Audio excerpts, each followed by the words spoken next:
భగవద్బంధువులందరికీ శుభస్వాగతం. శ్రీ శివాష్టోత్తర శతనామావళి. ఓం శివాయ నమః.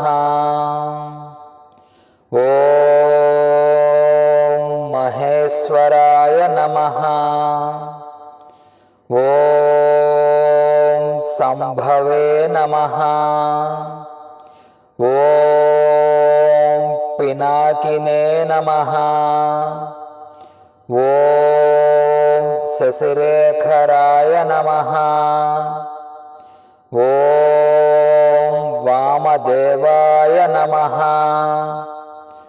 ఓం విరూపాక్షాయ నమః.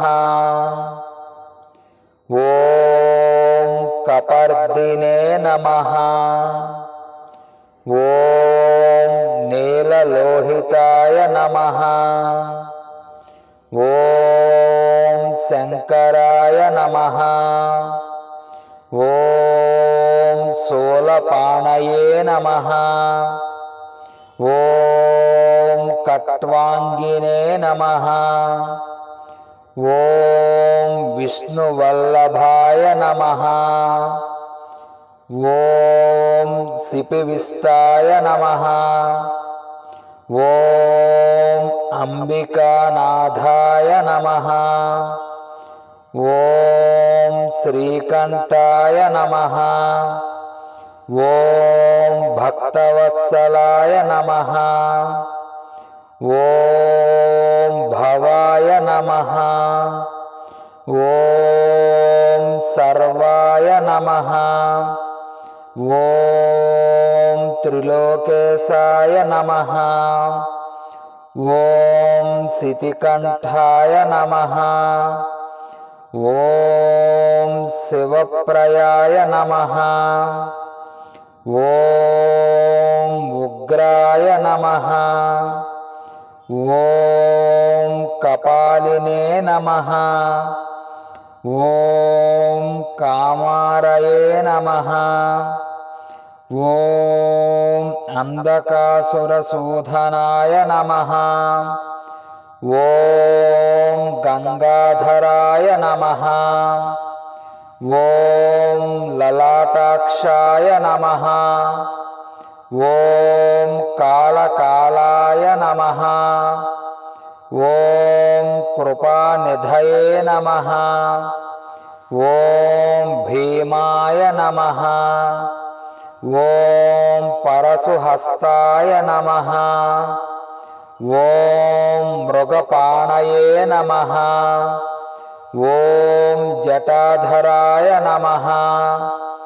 ఓం కైలాసవాసినే నమః. ఓం కవచినే నమః. ఓం కఠోరాయ నమః. ఓం త్రిపురాంతకాయ నమః. ఓం వృషాంకాయ నమః. ఓం వృషభారూఢాయ నమః. ఓం భస్మోద్ధూళిత విగ్రహాయ నమః.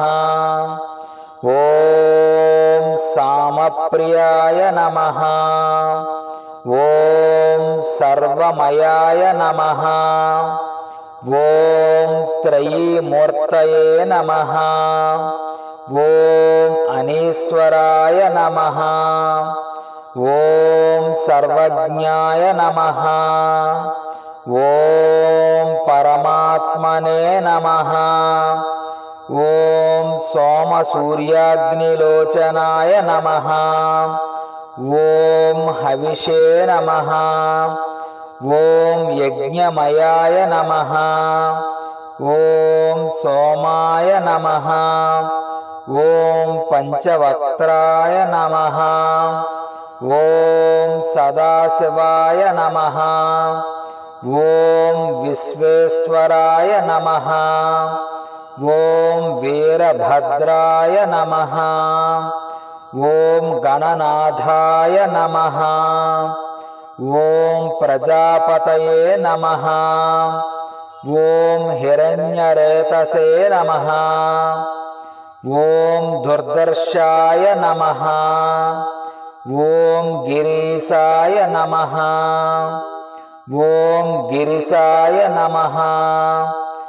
ఓం అనఘాయ నమః. ఓం భుజంగభూషణాయ నమః. ఓం భర్గాయ నమః. ఓం గిరిధన్వనే నమః. ఓం గిరిప్రియాయ నమః. ఓం కృత్తివాససే నమః. ఓం పురాతనయే నమః. ఓం భగవతే నమః. ఓం ప్రమదాధిపాయ నమః.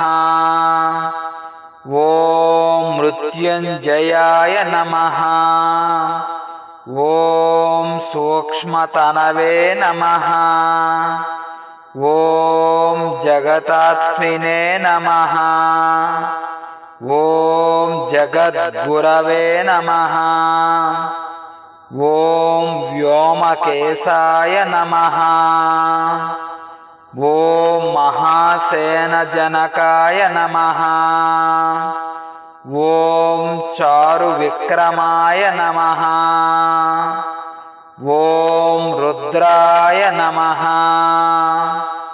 ఓం భూతపతయే నమః.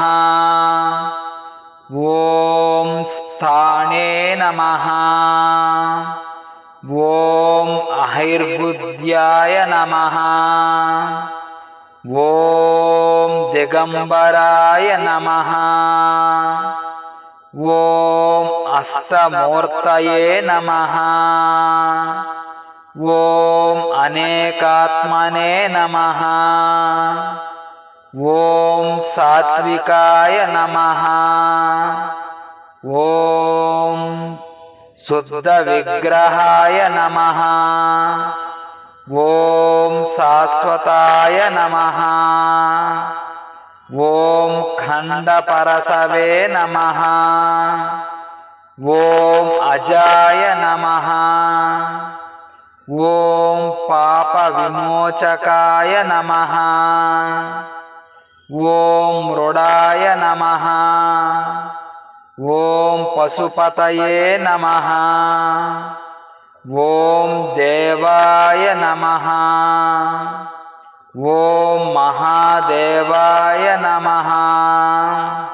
ఓం అవ్యయాయ నమః. ఓం హరయే నమః. ఓం పూషదంతభిదే నమః. ఓం అవ్యగ్రాయ నమః. ఓం దక్షాధ్వరహరాయ నమః. ఓం హరాయ నమః. ఓం భగినేత్రభిదే నమః. ఓం అవ్యక్తాయ నమః. ఓం సహస్రాక్షాయ నమః. ఓం సహస్రపాదే నమః. ఓం అపవర్గప్రదాయ నమః. ఓం అనంతాయ నమః. ఓం తారకాయ నమః.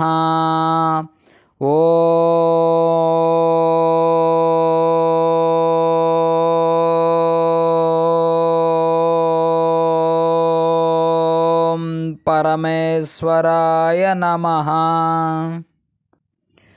శ్రీ శివాష్టోత్తర శతనామావళి. శివార్పణమస్తు. ఈ ఛానల్ సబ్స్క్రైబ్ చేయండి. మరిన్ని ఆధ్యాత్మిక అమృత వాహినికై నోటిఫికేషన్లు మీకు వస్తాయి. స్వస్తి.